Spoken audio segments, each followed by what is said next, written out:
Usted. Buen día, Omar. ¿Cómo está? Muy bien, gracias a Dios. Bueno, doctora, ¿cuál es la información que no le quiero preguntar por el sistema en general, pero tal vez un fiel reflejo de lo que está sucediendo con el sistema sanitario, si tenemos que hacer una selección de los hospitales de referencia hacia la zona este, el Hospital Eva Perón, en la capital los dos centros de salud y también el Hospital Avellaneda? Estamos hablando del sector público. ¿En qué situación estamos hoy por el crecimiento de los casos positivos de COVID? Bien. Bueno, hoy estamos con una alta demanda de consulta ambulatoria y sobre todo donde han aumentado los casos moderados y severos en la atención. También consultan casos leves que, si bien son la mayoría que ocurren en la población, pero en el hospital nosotros tenemos internados hoy casos moderados a severos. En cuanto a la capacidad, por un lado, también hay que tener en cuenta, doctora, las personas del sistema sanitario afectadas por el COVID-19. Por un lado está la parte estructural y por otro lado está el recurso humano. ¿Cómo está el tema recursos humanos? Y nuestro recurso humano tenemos profesionales que ya han transitado la enfermedad, que hoy están dados de alta, que están siendo dados de alta, y otros tenemos que recién están comenzando con su enfermedad y algunos tenemos internados en la parte en el sector privado y otros tenemos internados en el sector público. En nuestro hospital hasta anoche teníamos internado 4 profesionales del hospital, aclarando que también tenemos profesionales de otros hospitales internados. Bien, en cuanto, ¿cuál es la capacidad general que tiene el Hospital Centro de Salud, Liliana? Nosotros tenemos aproximadamente 140 camas para pacientes moderados. Sí. Y tenemos camas en terapia intensiva, tanto en la planta baja como en la torre, una capacidad de 52 camas en terapia intensiva.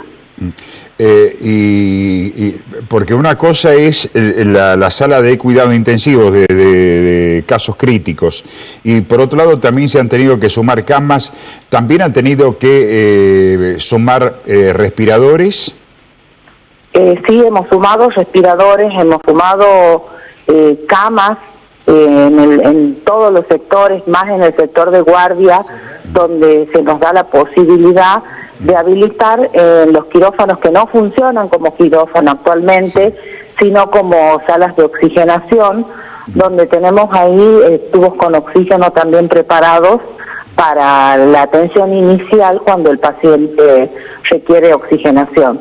Desde ahí nosotros tenemos también la posibilidad que si el paciente requiere un bajo porcentaje de oxígeno, se lo deriva a un hospital modular donde se les realiza el tratamiento, ya que estos cuentan con enfermería y con médico y con provisión de oxígeno, pero a un flujo más bajo. Bien. Liliana, Ariel Gustavo Guerra tiene también algunas consultas puntuales. Sí, Ariel. Sí, una muy puntual, doctora, para conocer exactamente la situación a diario con la que está trabajando el hospital. Si hoy se suman, como se vienen sumando desde el fin de semana, 1000 casos confirmados de coronavirus, ¿cuántos de esos casos estarían en capacidad de internar en el hospital en caso de que lo demanden? Y nosotros depende porque tenemos que dar altas, tenemos que transferir pacientes que se van recuperando a los hospitales modulares. Entonces esto es el día a día y yo les diría que hasta el minuto a minuto, porque aún durante la noche también realizamos traslados, nos llegan pacientes durante las 24 horas, siempre con mayor frecuencia durante las horas del día, pero se está trabajando las 24 horas y hay personal que se está dedicando a hacer este tipo de traslado y de movimiento de pacientes según las necesidades que van surgiendo. El fin de semana Mariana Romero estuvo en el hospital y constató como en muchos otros hospitales, la cantidad de horas que tienen que esperar las personas que van a practicarse hisopados. ¿Cómo se puede atender esta situación para aliviar esa espera, doctora? En realidad, en estos momentos, cuando una persona es un contacto estrecho de un positivo y si está asintomática, le pedimos que que no se realice, no vaya a realizarse un hisopado, porque se considera que también es positivo. Sí se realiza el hisopado cuando tiene síntomas, porque sobre eso nos basamos para hacer el tratamiento. Entonces tenemos que confirmar que es positivo en el caso de que sea necesario la realización del plasma de paciente convaleciente.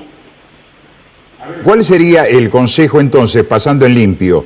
Las personas que tengan un contacto estrecho con una persona que dio positivo, ¿tiene que esperar algunos días de tener síntomas para recién hacerse el hisopado? ¿Cuál es el consejo que se le podría dar? El consejo es a toda la población que vaya a consultar cuando realmente tenga síntomas respiratorios. Bien, ese es un título, recién ir a hacer el hisopado o consulta cuando tengan síntomas, caso contrario no.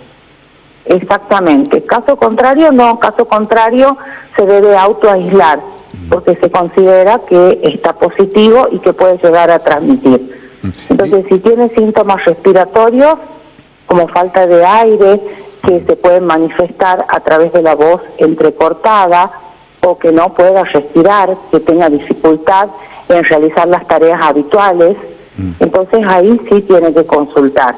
O ante síntomas como diarrea profusa, que lo deshidrate, ante síntomas como la falta de olfato, la falta de gusto, esos síntomas que si bien son patognomónicos de la enfermedad, pero son síntomas leves, el no sentir olores o el no percibir el gusto.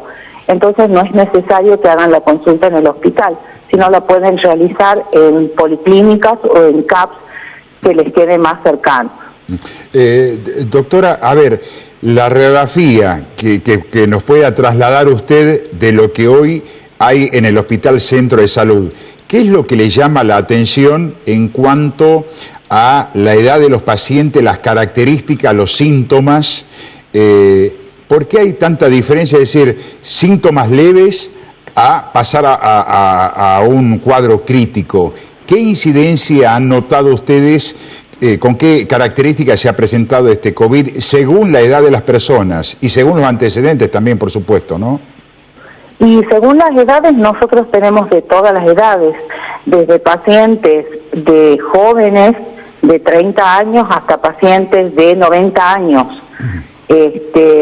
Y en cuanto a la sintomatología y a la evolución de la enfermedad, depende mucho de la carga viral y de la idiosincrasia de cada persona. Todas las personas evolucionan de manera diferente.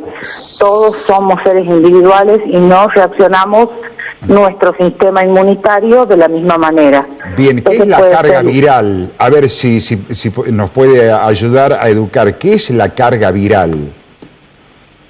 O sea, es la cantidad de virus que tiene nuestro organismo y que nuestro sistema inmune puede hacer frente también. Bien, porque también llamó la atención, ¿no? De acuerdo a las personas que han fallecido y lo que nos decían algunos familiares, personas jóvenes que han fallecido acá en la provincia de Tucumán, que por ejemplo eran deportistas, tenían mucha actividad física, una buena alimentación y de pronto no pudieron sobrellevar la enfermedad y lamentablemente fallecieron. Se está trabajando, esto va a dar también para que se siga investigando de cómo se ha presentado el virus, pero se han dado casos así de personas que tenían una actividad sana, no eran fumadores, no eran de consumir bebidas alcohólicas, actividad deportiva 100%, buena alimentación, decíamos. ¿Por qué cree que qué es lo que habría pasado con esas personas? Y eso depende de la respuesta que tenga el sistema inmune de cada persona. Hay sistemas inmunes que se defienden mucho mejor que otros, entonces depende del sistema inmunológico. Bien, reiteramos, Hoy, y esperamos, doctora, que la gente tome conciencia, especialmente en estos días a venir con motivo del Día de la Madre. Lo que estamos diciendo de nuestro programa, no sé si usted nos sigue habitualmente, pero es lo más importante, la vacuna más importante es distanciamiento social. Más allá que la persona se pueda molestar, decir, no tengo el virus, pero bueno, a 2 metros y un poco más, el uso de barbijo, el lavado de manos. Esas son las medidas básicas que hay que tener. Yo creo que la verdad que hay que llegar al corazón de la gente y también es solidaridad, respetar el distanciamiento social, como usted lo dijo, el barbijo y el lavado de manos. Y no salir si no es necesario, si no se necesita medicamentos o si no se necesita la provisión de alimentos, tratar de evitar las salidas. Tratar de evitar las salidas recreativas. Es difícil porque en muchos es difícil, hay personas que necesitan salir a dar una vuelta a la manzana, por ejemplo. Lo pueden hacer, pero teniendo en cuenta esas medidas que son fáciles, son básicas y creo que se las puede aplicar. Doctora, para que la gente tome conciencia, y no meter miedo, pero sí de tomar conciencia, para que tengan idea, el centro de salud hoy cuenta con pocas camas, no decimos que no tiene camas, pero lamentablemente el límite se va achicando. Hoy hay, ¿cuántas camas disponibles cree usted? Y hoy podemos tener 10 camas disponibles en el sector de no crítico 10. Y 3 o 4 en camas con respirador. Perdón, eso 10. En un solo sector. 10. En los otros sectores no sé. Pero esto más que miedo es una cuestión de conciencia y como dije antes, de solidaridad. 10 camas en el sector crítico, 3 o 4 en los moderados. Al revés. 3 en los críticos y 10 en los moderados, hasta hoy, sin tener en cuenta que vamos a dar altas y vamos a transferir pacientes a la parte privada y también a los hospitales modulares.